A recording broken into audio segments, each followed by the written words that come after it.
Lovely day today, so I thought I'd quickly go for a quick walkabout. Of course, my hair has to play up just a little bit there, but let's ignore that for a second. Today, I bring you a wonderful little conversation with John Lansing about fantasy football tactics, the indie game he's working on. I hope you guys enjoy. I'm a big fan of Tactics Advance and everything, so it caught my eye and I was all like, oh, that's the one I want to talk to. Someone's got good taste. Anyway, I hope you enjoy the conversation, and have a good one. Thanks for agreeing to sit down and have the chat. I've had a lot of fun messing around with FFT, which is always good. For those who don't know what FFT is, it's not Final Fantasy Tactics. It's Fantasy Football Tactics, which I've had a lot of fun messing around with through the demo on Steam, which you can check out now. Thanks so much. Just as I usually go through just as a few things. What's the first video game you remember playing? Oh man, memory is a little fuzzy and it only gets fuzzier with time. But I have a pretty clear memory of Space Invaders on the Atari. Sitting up in like our living room when I was real little. So this was in the first place I lived, and I lived there until I was like 3. So it's like just a very fuzzy memory of that. But I have more clear memories of some other games. Like it was a lot of Atari growing up for the first few years. So some other games that come to mind are like Food Fight, and obviously Pac-Man and stuff like that. So but Space Invaders I think is probably the earliest memory I have. Yeah, fair enough. So, what was the catalyst that got you into game development? It's a good question. It's something I wanted to do for a really long time, and it's something I kind of dabbled with off and on, through school and just like side projects and stuff like that. But this current project I'm working on, and sort of like my current effort, is the first like real earnest attempt. And I don't know, it's just similar to other people. I guess the real answer is I fell in love with a handful of particular video games, and it was like it just got my creativity going, and wanted to know how they worked, and I wanted to take a crack at it on my own. So like playing Super Mario 64 for the first time, I think was like the big moment where it's like, okay, like this is what I want to do. And then my career went off in kind of a different direction for a long time, and so I'm kind of getting back to it now. So you've been in just general software development for 18 years or so. So that's kind of where you got the majority of your programming skills from the beginning, from my understanding. Would you recommend people, if they're trying to start the hobby, to look into more professional reins? More official education reins for learning this type of stuff, or you think they're better off going into just YouTube tutorials these days? Do you think you mean for like getting into game development specifically? Yeah, it's a good question. I think it really depends on like what your goals are, right? So my background served me very well, right? Because I think there's a lot of people that are maybe just like they just dive straight into game design, and game development, which, as we all know, can be kind of risky, and it's very tough, right? Very tough business. And so kind of similar to other things, if you have a solid foundation and footing, something like software engineering or software development, then there's tons of career options for you, right? And so from that sense, like, I think there's something to be said for traditional education when it comes to like computer science. There's a ton, like when I was going through school, this stuff didn't really exist, but now they have like these boot camps, like 6-month long boot camps or whatever, where you can go and just learn like particular kind of coding. And I have multiple friends that have gone through that and have very successful careers, right? But yeah, it's like in terms of game development itself, I think it really depends on what aspect you want to focus on, or if you want to kind of dabble in everything. Technology is so just available now, and so many resources are available now that like I really think just pick something that you're passionate about and just start doing it. And that's probably the quickest and best way to learn. But yeah, if you have broader goals, then I think like a traditional education could be good. Yeah, fair enough. Fair enough. So with your current work, are you working with a team or anything? Is it a solo job? Are you planning to outsource anything? Yeah, it's all solo right now. Mm-hmm. I did work with an artist that I hired for some of the Steam page assets. Yeah, yeah. But yeah, everything else, it's I'm doing a few asset packs here and there, Mm-hmm. but I'm doing all the coding myself. Mm-hmm. I'm also trying to do all the music myself. Mm-hmm. Mm-hmm. But then for things like sound effects, I'm using asset packs. Yeah. For the art, it's like kind of a mixture of like Mm-hmm. some asset packs, some modified asset packs, and then some stuff that I'm generating completely on my own. Yeah, So yeah. yeah, right now it's just like bootstrapping. This is a big project, and it's my first like big major project. I've Mm-hmm. I've Mm-hmm. released uh, like a smaller game in the past, but my hope is that I can get some traction going, and if I can, then I would definitely love to like work with more people on it.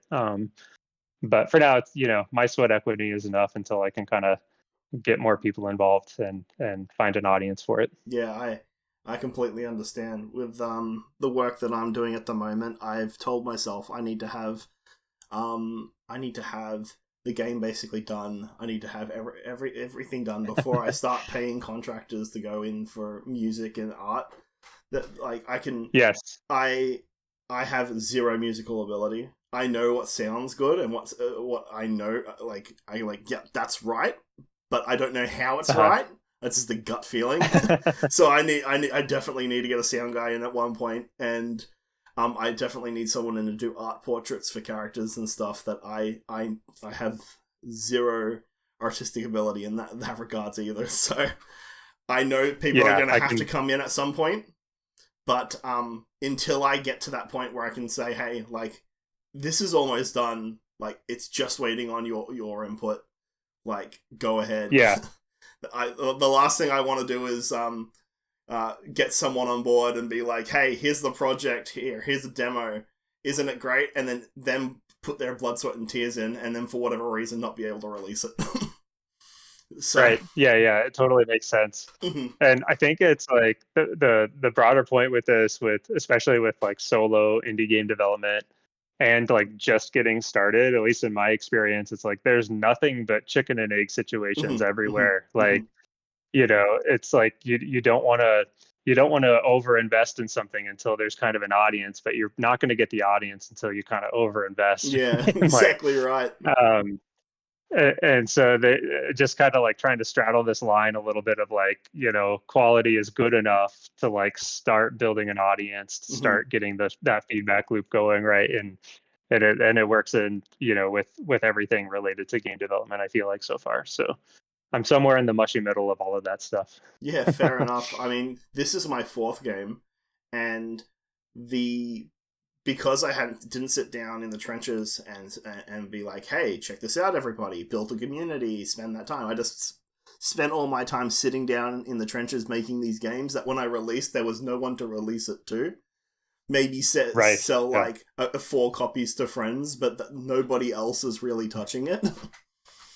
So Right. I completely I can like I've over the process of this project where I've been slowly putting out like screenshots, videos, building up an audience and everything, and like that small little loop of just slowly showing off work has built attention, has built followers, has built people that are like, hey, I'm interested in this project. Um, without that, Yeah, myself included, like it looks really good. So I saw it, I was like, there's a handful of like, Fire Emblem inspired projects out there, and you see them, but there's something about some of the clips that you've shown, it looks really cool. So you're cool. doing good work. Keep it up. Thank you very much. And we'll switch back to you because we're talking about you. I'm absolutely in love with FFT. It's a lot of fun. I'm one of those weird people who played FFTA, so Final Fantasy Tactics Advance, and every time I bring that up, people are like, "Yeah, no." I think I'm the only person on the planet who likes Tactics Advance, but I'm going to push that aside. No. It's actually like I'm actually the same way, and so I mean, I like both of the games, but the advanced version has a very special place in my heart, and like secretly my game is even more inspired by that than it is, Final Fantasy Tactics proper. But I always just was enamored with like the 3D isometric look of the PlayStation game, and so a lot of the visuals from the game are really inspired by that. But there's little things like the fact that yes, it's a 3D like play field, but if you actually look at it, it's laid out more like the advanced games where there's no actual 3D rotation. Like things in the background are always up higher, so it's really easy to like get to the tile you want to select and stuff like that. And just some of the pacing and the overall tone of the game is like way more inspired by advanced than the PlayStation version. So well, I'm glad I have someone in my court because everyone I talk to about it, they're like, "Oh yeah, Tactics is good, but like Advanced is like, it's there." But so you've been doing this all on Unity. How's your experience with Unity been? It's been pretty good. So we kind of alluded to some of my software engineering experience, and coming out of college, I worked with C#. Actually my entire senior year of college and first like 3 or 4 years of my career. So it's a great language. It's something I was already familiar with. Unity itself, it's been I'm trying to think when I first started dabbling with it. It's been probably over a decade ago that I kind of started messing with it, on little side projects and stuff like that. But overall it's been fine. Like a lot of my decisions were made before some of the the business stuff that has caught people's attention has gone, this way, that way over the years. And so I've just been locked in from a decision I made nearly a decade ago. It's a lot of work to port on into something else. I have like some stuff I've run into is like trying to architect things in a way where it would be easy for me to switch to a different engine and stuff like that. And it's definitely possible to like isolate your code away from what Unity wants you to do, but it's time consuming and it feels like an uphill battle. And so I've like some of the earlier code that I wrote for this project is like, okay, it's very decoupled and like it has nothing to do with Unity. But then over time, it's like, okay, well, I'll just make everything a mono behavior. And I kind of just give in to the way that they want you to do things. And if you do that, then actually the workflows make a lot of sense.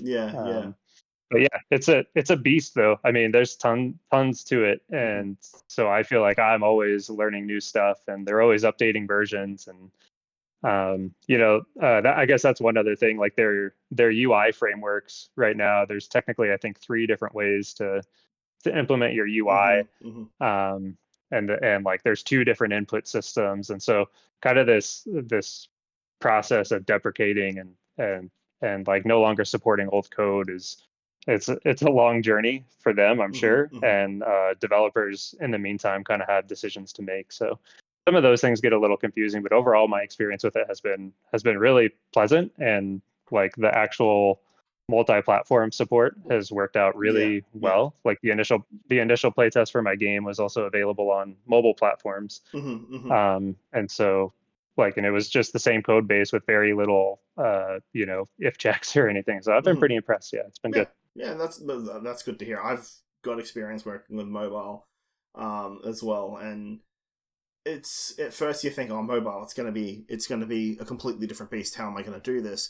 And in some regards it is, but in a lot of regards it's also like you're just expecting a touch input. You're not expecting anything too fancy. So like I do have people ask me like, how much harder is it to do mobile? And I'm like, I press the button and it pops up on my phone. It's not hard. Maybe there's some fun debugging problems I need to figure out where I can't look directly at the editor, but That's fine. Yeah. Yeah. So, how did you? So we've kind of talked already a bit about how you started the Dirt games. Um, I'm gonna dodge this question. It's because we've already Oh, okay. we've kind of already answered this, but Okay. tell me a bit about your just your map creation methodology. So you've got all these different maps and everything that you've kind of put together for playfields. Have you put together paper prototypes? Have you put together just a quick drawing for thing? Or have you kind of made it gimmick orientated where you've gone, hey, this I'm introducing this class. Let me have something where this class is going to excel. How have you Good sorted question. everything out? Yeah, I mean, some aspect of it is like, just pulling from traditional biomes, right? Where it's like, well, I want there to be like the first area was very much inspired by like Mario 64, right? So it's like, I even went in and like kind of swiped like the color scheme or the color palette from the castle area, like the courtyard. Yeah. So I just wanted something like inviting, bright colors, Yeah, sun enough. is shining, like welcome to my game kind of thing, right? And so that was the main impetus for that. And I also wanted to show off some of the verticality. And then, yeah, I guess, without going into detail on all of them, I think they come from different places. Like the second level, I wrote a song like a long time ago. I forget exactly how long ago, and I thought it would be great in a video game. And eventually, I was like, oh, it would fit with like this football idea I have, and it sort of spawned just this image of like a pasture that's very dark and like gothic looking, and so it was just kind of an image that popped into my head from the song. There's a blue jay level, and I just really like blue jays, and I thought it'd be cool to have a battlefield like on the back of a bird in the sky. Yeah. So and then like in terms of like mechanics driven, like the bridge level is definitely mechanics driven, where I was like, okay, I want to show off like some very specific types of gameplay. And then I have a bunch of other fields planned, but I'm not doing like, I do a little bit of sketching for sure. But for the most part, I built like a little level editor in Unity, and it's actually pretty easy for me to get stuff up and running very quickly. And there's actually there's a cool tool in the Final Fantasy Tactics like community. There's a whole hacking community around that game that I'm actually not super into, but I kind of lurk.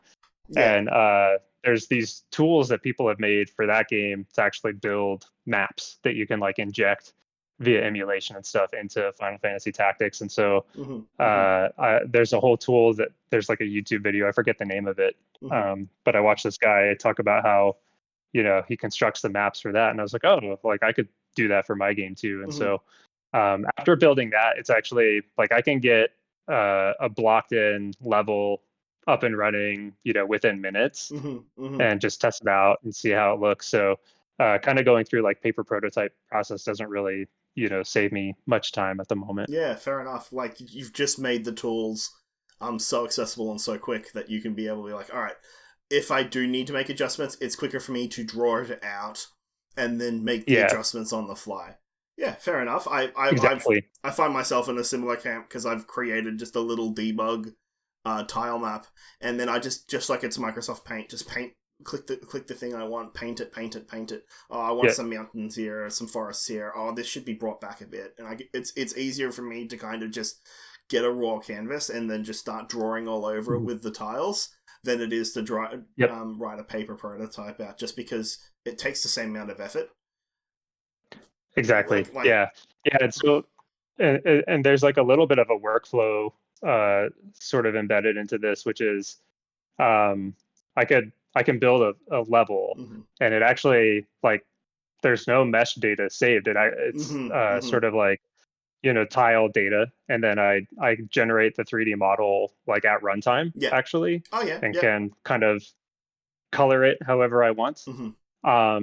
And then there's basically a toggle, like a Boolean toggle on a per field basis that basically says, do I want to use the programmatically generated model, or do I want to use one that I've imported from Blender? Okay. And so basically I can build fields and kind of like stylize them and color them and do a bunch of play testing on them first. And then once I feel like there's no weird bugs with them, they're settled, then I can actually export it, like my geometry, into Blender, do proper like texturing and everything, and then bring it back, and then basically tell the game that, like, okay, like we're not using the prototype version of the field, we're using the polished version of the field, so use that one instead. So that's kind of the process. No, that's I'm going to be doing something similar, where I know at one point I'm going to basically have the entire field completely invisible, because I'm going to have to import layers and layers of pretty images and everything. But yeah, no, that's it. It makes sense. I can definitely tell with things like the bridge level and everything, where you just needed to have something imported or whatnot. So yeah, nah, cool. Yeah. So, your playtesting, your experience with playtesting and having a demo on Steam, how was your process getting stuff onto a Steam page? Have you been using Itch as well, or has it just been all on Steam at the moment?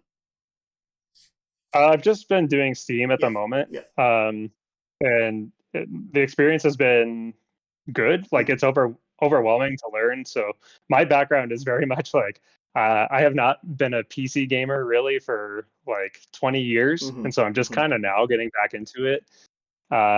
And also a bunch of like the development experience that I have has been on mobile, working with like the App Store and stuff like that. And so it's been a whole world to kind of learn about and come back to, but it seems like it's sort of that's where everyone is right now, and it's the best opportunity. And so yeah, it's been really good. Like, so technically, I haven't launched a demo yet. It's just like the play test thing, right? Which, like, for me, I was like, I sat around for probably a week Googling stuff. I was like, what's the difference between a Steam demo and a Steam playtest? And basically, as far as I can tell, there's no difference other than sort of like marketing wise. Demos get more visibility. There's higher expectations for demo, that kind of thing. People are much more willing. Quality, and I think users are much more willing to play a demo than a playtest. Like, if it's a playtest, then there's sort of like an onus on the player to actually provide feedback, or there's an expectation of bugs and stuff like that. But I'm treating it really like it's a demo, and I'm just iterating on it. And then as soon as I feel like all the obvious stuff is taken care of, then I'll kind of flip the switch and do an actual public demo and see how it fares, with a broader market. So that's sort of how, it's been going on Steam, and it's going good. I haven't done anything on Itch yet, but I think I might try it. It looks pretty low risk and low effort, and I have some other older projects lying around that I think would be kind of cool to spruce up and put on Itch. So it's a community I'm not a part of yet, but I'm curious about it. I'm Itch curious.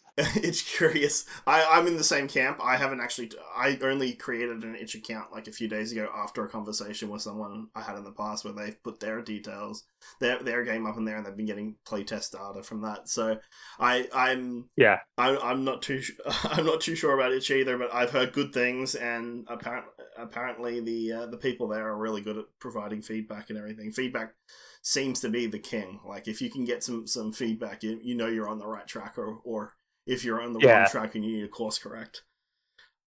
Exactly. And I think part of it too is, like, for me, I still have, I reached out to sort of like my local game dev group that I'm a part of, and then kind of just doing social media advertising and stuff, and I've gotten a good handful of play testers, and I'm still working through all the very obvious feedback. But I think, like, for me, as soon as I start running out of feedback, and hopefully, like, I see more engagement and higher play times and stuff like that, if I feel like I need more, then I'm sort of gonna use Itch as, like, that extra push that I need of, like, okay, I feel like I need some more before I do a demo or whatever. I plan on using Itch for any future projects, though. Like, it seems like a good platform for trying out ideas, like, really early on. So I'll probably do that. Were you a part of a turn-based festival or something on Steam? I'm just trying to remember. I applied for multiple turn-based and strategy Yep. festivals and wasn't accepted, but I have been a part of a couple of other festivals. So there was one for Ramadan that they basically just, it was like very open, accepting. They let like everyone in, which Yep. was really cool. Yep. So that was my first festival that I was a part of. I did get into a sports festival. It's called Sportacular, Yeah. and that one was really good. And then the most recent one I was in was just a generic sort of indie game one called Indie Assemble, put on by I think it's called Excalibur, is a guy in Italy that sort of like helps provide services for indie game developers. So so those three have been the ones I've been a part of so far, but nothing turn-based specific yet. Yeah, okay. Hopefully next year. How'd you find the application process for trying to get into those through Steam? So I've heard stories that I'm just confused because I thought you needed to have a demo to be able to be taking part, and if you got a playtest, will they accept the playtest as part of the as the Steam festival, or? That's a good question. Yeah, so all of the festivals are different, right? So they all have different sort of restrictions and requirements. A lot of them, they don't require anything, but what happens is that your placement within the festival will be impacted by what's available, right? Okay. And so like if your game is already out and already released and you're part of a festival and you're doing a sale, presumably, then you're going to get top billing. So like you need to, you got something that can be sold you need immediately. Yeah, exactly. And then after that, I think it's like games with public demos get sort of like next priority, right?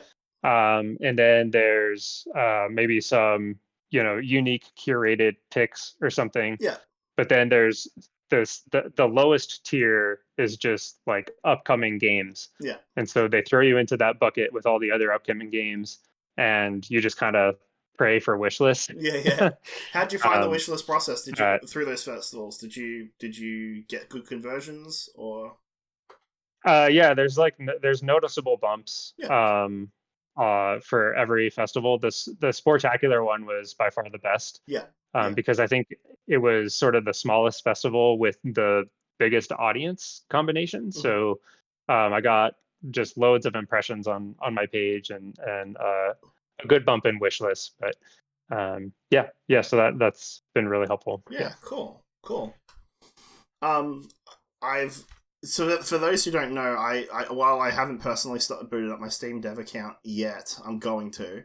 For those who don't know, there's a calendar. They've got these festivals planned like a year in advance, where you can go through the application process and everything like 6 months before the festivals even start. So, it's like on that. Sorry, I was just gonna say on that point too. I think a lot of people in the indie dev community are following Chris's blog. He's the guy that runs howtomarketagame.com. But I'll give a little plug for his newsletter. So if you sign up for his newsletter, he has amazing articles, like everything that I've learned about Steam and marketing. Not that I'm great at it yet, but everything that I've learned has basically been, from his page or like linked from his page and newsletter. But the really, really nice thing for folks here is if you subscribe, then you'll obviously get like the blog post. But at the end of each newsletter, he links out all of the upcoming festivals. And there's usually more than what's listed on Steam. Because like a lot of these smaller places will have like a festival coming up, and it'll literally just be a Google form, and you go to the Google form and you express your interest and you put in your Steam page and all that kind of stuff. And subscribing is free. So I recommend everyone go to howtomarketagame.com and subscribe to the newsletter, if for nothing else other than just the list of festivals that are coming up like every 2 weeks. Super helpful. I'll definitely have to check that out. I've never heard about it, so he's probably got one subscriber conversion thanks to you. So there you go. Cool, easy. All right. Yeah. So sorry, I've just completely blanked. I've just completely blanked. It's all good. Yeah, so in regards to music, are you planning to do your own music and everything throughout the project, or? I am, and it might be misguided, but it's something I've like. If my desire to like be a game developer is, I can't. It's maybe as old as my desire to like write music for video games. So it's something like me and my friends did from a very young age. Is just like sit down and write music that we thought could be in a video game, if that makes sense, without ever actually making the game. And so that's something that has been a hobby of mine off and on for decades at this point. Uh, so the cool thing is that I have a backlog of just like songs lying around that I have done absolutely nothing with. Yeah. And so I'm trying to go through them and curate them and see like which ones are maybe okay and good enough to be in the game, and themed and everything to be put in. Yeah, exactly. So that's what I have. I do have like the title track for the game is a brand new song that I wrote specifically for the game. And by the end of the process, there will probably be a few more because I've learned, like during COVID, I did a whole deep dive on music theory and actually like started learning how to play piano properly and stuff like this. And I'm still not very good at piano, but a bunch of the music theory stuff really helped me out just in terms of making songs that sound good and that have actual direction to them. Yeah. Whereas before I would just kind of like hunt and peck around and be like, oh, what sounds good? And this sounds good, that kind of thing. So yeah, I'm going to try it out. And I've gotten some decent feedback on some of the early music so far. But yeah, that's the plan. Yeah, no. I ended up learning, I've been doing pixel art, like literally Fire Emblem pixel art, like recolors and everything for like the longest time. So that's all been like this. That's all been on the back burner where I've done it. I did it when I was a kid. I'd messed around whenever I got access to a computer at the time. I'd recolor sprites and add like lances to characters that shouldn't have lances and swords to characters that shouldn't have swords and everything. And so I've kind of grabbed that little bit of pixel art experience that I got from it, and I'm reusing that experience to create all the assets for my current game. And even though I'm more of a programmer and I'm more focusing on the programming side of everything, like that pixel art stuff is still something while not my focus, it's still something I can do. And it sounds like you've got that experience creating musical pieces and everything and little tunes and everything, so you're able to bring that in. That's the idea anyway. Yeah. What would you say your biggest weakness is and you're going to need help with? It's a good question. Boy, I don't know. I mean, it's really interesting. I actually like, if you were to ask me this question when I first got started, I would say it was art for sure. But I've actually gotten, it's something I felt really insecure about with my playtest, like putting it out there. And it's the one thing I haven't gotten a single bit of feedback about. Yeah. Like from several, like I have had several playtesters and like multiple people submit Google Forms, and I expected, now to be clear, nobody is saying like, oh, this game looks amazing. Like, but I'm just saying like, I'm not getting feedback that says, oh, this game looks like trash, right? Or, you need to completely start over again. So, but that being said, I think it's art and assets. Like that's the thing that I struggle with the most right now. I'm lucky enough to have had like some 3D experience with my software engineering career and like working with 3D programs. And so I'm pretty actually familiar with 3D concepts and stuff like that. And, targeting like a low poly, low res kind of art style, I think is hopefully it'll still look good while being forgiving and covering up some of those warts. So, but yeah, I often say to, whether it's my family or whoever I'm chatting with, that if someday I can hire somebody, the first person I will hire is an artist. So that's maybe a different way to phrase the question. Yes. Of like, maybe that is who would I hire if I could hire someone? You know what? It would be an artist for sure. I'm stealing that. I think that's a lot better. Okay. I like that. I Yeah. like that question a lot better. But yeah, I mean, like there's just so much to game development that I could make a strong case for just about any of it. I can tell you my strongest is obviously the programming. And then, everything from game design to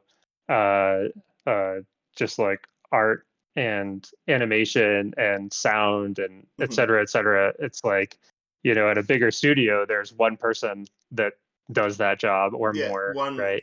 One person who's kind of like that solo guy that's like, hey, I've got anything sound related, I'm going to go to the sound guy, or I need something art related, I'm going to go to the art guy, or if there's something programming related, so on and so forth. Exactly. I'm very much incapable of creating music. I have tried multiple times. So I think if I had to get one person, if I had to put one person on payroll, it would be the music guy. Mainly because I could keep going back and saying, like, it's not right. I don't understand why. It's just not right. Please fix. And from what I've heard, from what I've heard from just from other YouTube videos and interviews, a lot of the sound guys are kind of like, that's our job. We kind of deal with people who have zero clue what they want. They just know if it's right or wrong. And so they kind of just throwing stuff at the wall till something sticks, and then when a little bit of it sticks, they'll modify it and see how much more it sticks, and until it's not falling down the wall at all, they're like, yeah, okay, cool, that's what it should be. But yeah, exactly. I think artists probably deal with that too, right? And so there's like, so even. Okay, so let's say you and I, like, respectively, end up even hiring like a composer and an artist or whatever. There's still this other skill that you have to develop of like being able to communicate with that person effectively and telling them what you want or like what's wrong or like what you need, right? And so it's just it's never ending. Like the stuff that you need to learn, I think, in this gig. And I think there's nothing wrong with not knowing that stuff either. You've got for sure. I think the big thing is pretending you know, and then them going, this guy doesn't know what's going on. You're better off just being like, listen, I have zero clue how to explain what's going wrong, but I don't understand why I don't like this. Right. And to your question earlier, in terms of like, would I advise people to go get a traditional education or whatever before digging in? Like, it's a pretty clear no when you think about it through this lens, right? Like, it's only a traditional education is only going to fill some small gap in like everything else that you need to know. So you might as well just dig in and go by the seat of your pants and figure it out, right? I think one of the big things is, if it's got to start off as a hobby, and you've got to dedicate your own time to it. I'm certain there's someone out there that's gone, you know what, I'm going to make this work, and they've made it work. But as long as you spend your personal time sitting down and you're like, hey, like I need to fill these gaps into my skills and everything. Like the big thing for me recently in the visual department has been shaders and trying to figure out how to get how to get shaders working within a game correctly. And I've slowly pierced the veil with much blood, sweat, and tears. I'm slowly piercing the veil, but I've been finding situations now where I've been able to go, hang on, no, this is silly. I can just apply this through a shader. And it's been a nice breakthrough to be able to go, oh wow. But previously I would have been like, no, let's just duplicate all the assets and make 20 sprites on the screen. But now that I've been able to go like, oh, I could just put a shader here. That'll work fine. It's a nice change of pace. Yeah, that's awesome. Yeah, those breakthroughs are really great. Like, I think that's where the temptation is, right? Constantly of like, oh, well, my next project is going to go so much smoother because I've learned like these 200 things that I didn't know before, right? And so, yeah, that's really cool. My previous attempt at game number 4 was the antithesis of that, where I was like, I've learned so much more, and then I've drowned myself in the extra stuff I learned, where the game just, it failed because it became too bloated from the stuff I know. So, Uh-huh. Uh-huh. so there's a balance in all things. There's a risk there. Yeah, Yeah, that makes sense. yeah. Yeah. Yeah. That the concept of like just kind of like coming back to the anchor Mhm, of like, hey, is this game like playable? Like mhm, focus on just like mhm, can like somebody launch the game and run it and play it like mhm. and using that to help prioritize, what you should work on next. Yeah. Has helped reel me back in from situations like that I've come across. No, that's actually really good because when you're stuck in the weeds of a problem that no one else is going to see but you can think it's the biggest issue that you have with the game itself. Yes. But when someone Yes. else is picking up the game, it turns out the issue might be somewhere else, and the playtesters are getting hung up on that, not because some inventory management system it has the wrong flag somewhere in the UI somewhere. Right. So Yeah. I think Totally. focusing on what gets the players pushing on from where you are in your game is probably is not a bad anchor for like just getting new playable builds out. Right. Yeah, Yep. yeah, cool. Do you have a date or something that you're aiming for? Do you have a project plan or something, or is this kind of just an evolving beast as life and other responsibilities come into play? Uh, I have a date in mind, but it's not looking very likely at the moment. Yeah. um, I still really want to try to release it this year. Mhm, mhm, I'm kind of like I feel I've been very frequently on the cusp of like, okay, if I just get X, Y, and Z done, then I can really just focus on content and flesh out the content mhm, and mhm. release it, right? Um, and so I still think that's true. Like if I look at my backlog, the stuff that is like not content, I've made a really big dent in it, right? Mhm, Like one of mhm. the last things I'm working on right now is controller support that I know you and I have talked about. Yeah, Which for my game is like it's it's proven to be very complex yeah, yeah. because I'm kind of tackling it at the same time as some other stuff that I wanted to do that is very relevant Mhm, for mhm, controllers and like and devices in general. But mhm, yeah, so I still feel comfortable kind of saying this year, yeah. but it's probably not going to be quite as soon as I would hope. Mhm, mhm. Yeah. Yeah, I'm on the same boat right now. My hope is by the end of the year I'll at least have the full game playable from start to finish in regards to not maybe polished, but in regards to just debug Uh-huh. assets and everything where I Yes. can fine tune like gameplay difficulty and everything. I've been recently I've been it's a hard balance because some of the big likes the big posts where I get a ton of likes and a ton of attention and uh a ton of extra followers has been visual things because Yes. Twitter Twitter and Blue Sky and YouTube are like they are visual platforms. People want to see things. They want to maybe not as much as Instagram or something, but I'm not really using that. But there's people are still like, oh, there's a cool video here of something actually working. It's not a still. Or hey, look, this is a cute little character that's doing a pose. I remember I posted a picture of one of my new horse units, and it gave me like 30 followers, which at that point was like Oh, a that's third of amazing. my viewers in one hit, and I got like 110 likes, and I'm like, so I'm currently balancing this need for extra followers with this not wanting to overcommit on art assets, Uh-huh. Uh-huh. and because I've got Yeah, that comes back to the chicken and egg thing, right? yeah, Like, because it's like I think that's a really really good sign, right? mm-hmm, And uh, for reference, like I haven't had anything like that, right? mm-hmm, And I think that if I did, I would probably lean more in whatever that direction was, right? And be more confident that on the other side of that work is going to be, players mm-hmm, mm-hmm. to some degree.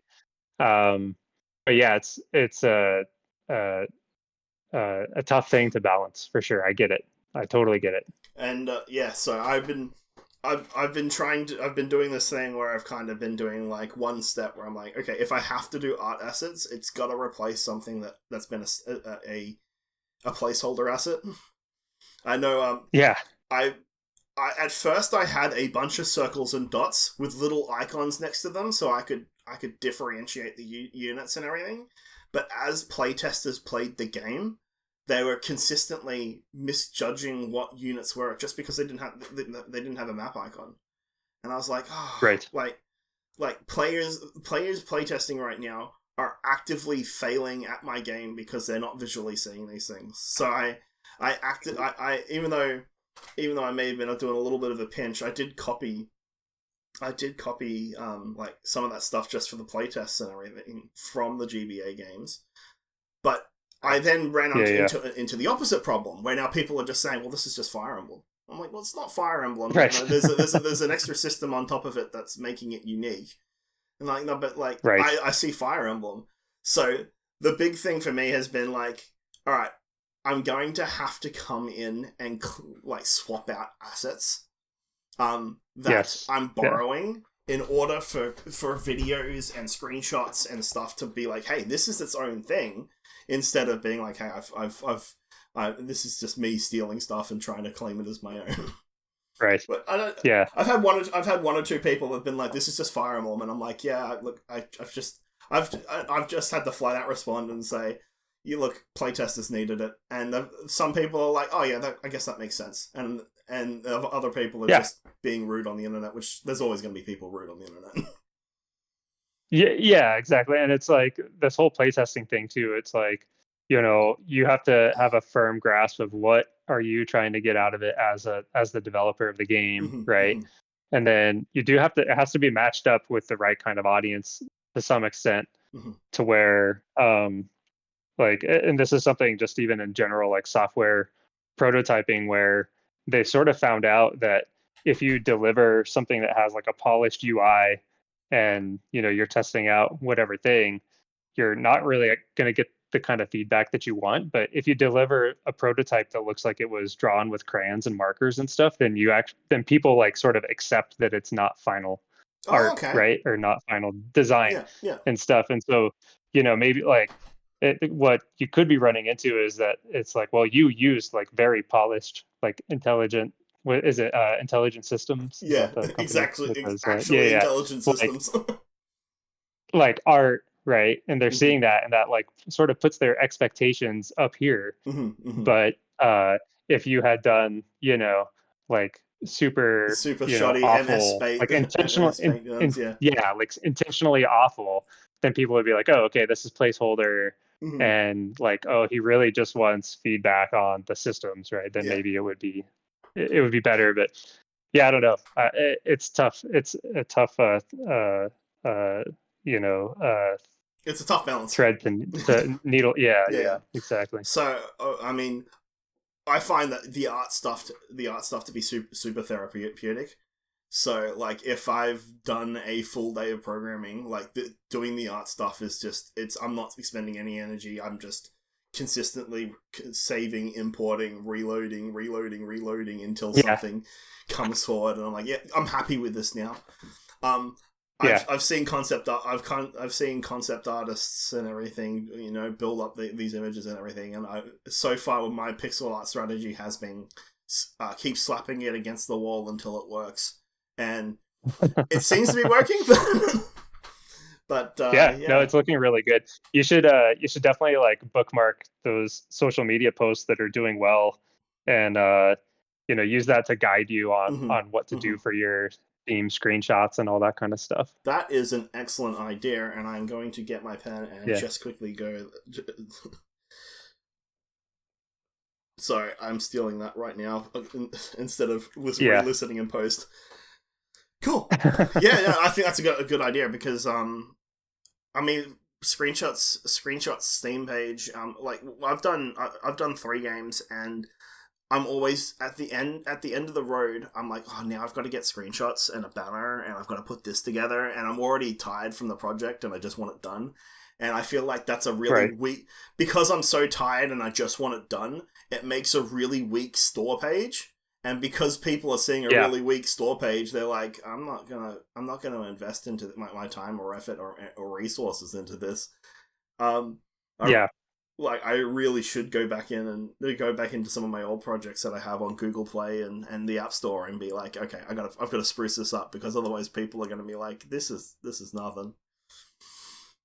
But and that's where like the getting like starting to collect wish lists on Steam, right? It's this whole thing, and I really wish that they had an A/B, like a proper A/B testing tool. Like that would be really helpful, so that you could actually have version A of your page up, and then post a version B and see which one is gathering more wish lists. They don't have anything like that, so you can kind of do a time slice, right? And see. So like you could have version A of your page up for 3 weeks, and then do B for 3 weeks and see if it made a difference. But that doesn't really that kind of thing. That doesn't really account for like specific situations where people like 1 week some event could be on, and people are more willing to have disposable income, and another week there might be some political situation, and they've cooled off the idea of spending money during that political situation. I know.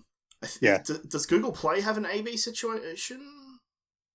I'm not sure about Google Play, but I believe the App Store does. Yeah. Okay. At this point. Yeah. I think I haven't messed around with it because I've kind of created it and been like, okay, I'm done. Just take it. But I should really go back and spruce some of those pages up, especially because like I want to tell people, hey, like this is some cool stuff. I've put some blood, sweat, and tears into these games, and then they go to the page and they're like, this looks like crap. So like like it's really good. I just got really tired of the project after working on it for 6 months. But totally, makes sense. All right. Well, did you want? I might wrap it up. Is there where's the best place for people to check out your stuff? So a few places. I'm on Blue Sky primarily for social media, so I'm JLansing19 there. For the game more specifically, I recommend either subscribing to my free newsletter, which is on Substack, which I can get you the link to put into the video. Yeah, 100%. Check below. Check below. I don't spam it at all. I think I've had it active for about a year, and I think I've maybe done like 10 posts. But that's where I try to loop the newsletter folks in first on like any big updates and stuff like that. And then I did also just launch a Discord for the game, where you can find the link to that on the Steam page. So definitely check out the game on Steam, wishlist it, join the Discord, and check out the playtest. Like I would love your feedback if you have a chance to play it, and I'm actively updating it and iterating on it. So I'll have a big update soon that adds controller support and improved local multiplayer, and it also looks like Steam Remote Play Together is going to work pretty well with that, so you can play online with a friend. It'd be really cool. So cool. All right. Well, thanks for your time, and everybody have a good day. Absolutely. See everybody. Yeah. Bye. Thanks, Nathaniel. Yeah, I hope you enjoyed the conversation. To be completely honest, I've been a bit radio silent the last few weeks just because I've been running into an issue with the AI from my game, and it's just causing me havoc. And I've been constantly saying, once you finish this AI stuff, you can get back to doing stuff, but you can't put your life on hold because you've got one problem. You got to keep working on everything else. So I'm going to re-tackle the problem by just doing an hour and a half every day, and then work on other stuff that needs to get done. Anyway, I hope you enjoyed the conversation. Like, subscribe, everything like that. A big thank you for John. We actually sat down and had this conversation a few weeks ago, and I haven't sat down and published it yet. I feel horrible that it took so long, but I nevertheless, I thought it was a good conversation, and it should be posted, especially since he gave his time and effort for it. But yeah, like, subscribe, all that good stuff. I'm hoping to put some extra stuff on the blog, so if you haven't gone to nathanieljones.au, check it out. But yeah, enjoy.